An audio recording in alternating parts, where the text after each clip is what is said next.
dokter, kita mau bahas tentang apa hari ini? Terserah Amel sama Uti.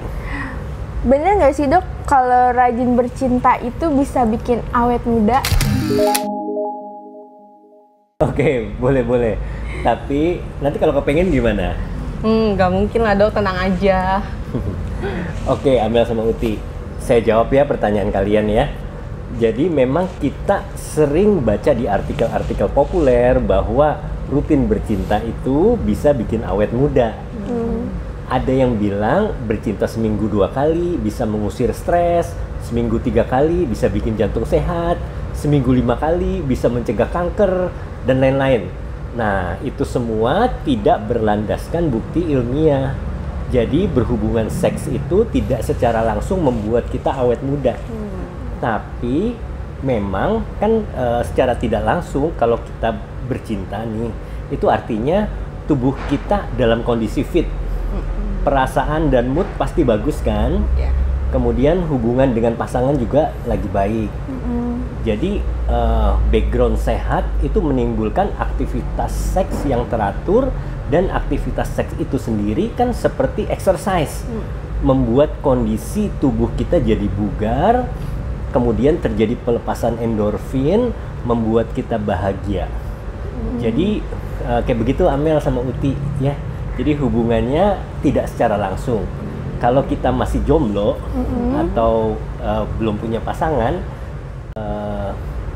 tidak bercinta tetap bisa juga sehat dan awet muda begitu.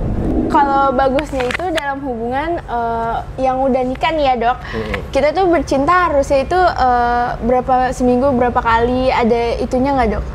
Ya, itu tergantung. Kalau yang masih muda mungkin frekuensinya lebih sering karena dia kan hormonnya masih tinggi, staminanya masih bagus. Tapi kalau yang sudah lansia mungkin itu frekuensinya akan berkurang gitu. Jadi sesuai dengan kebutuhan masing-masing juga.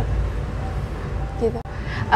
Bener nggak sih dok, kalau misalnya lelaki udah di atas umur 30-an itu dia ada puber kedua, bener nggak dok? Itu nggak bener.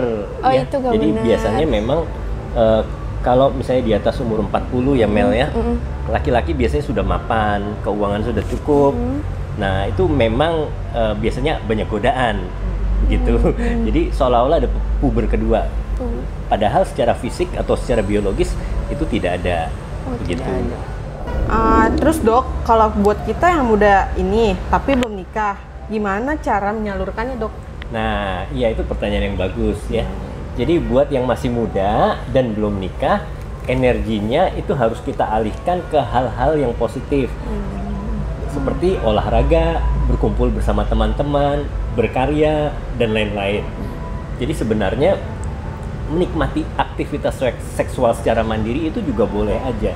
Yang penting aman dan tidak melanggar aturan. Begitu ya. Jadi menurut psikolog Sigmund Freud, dari kecil pun kita berkembang dalam tahapan psikoseksual. Jadi seks itu bukan hal yang tabu begitu.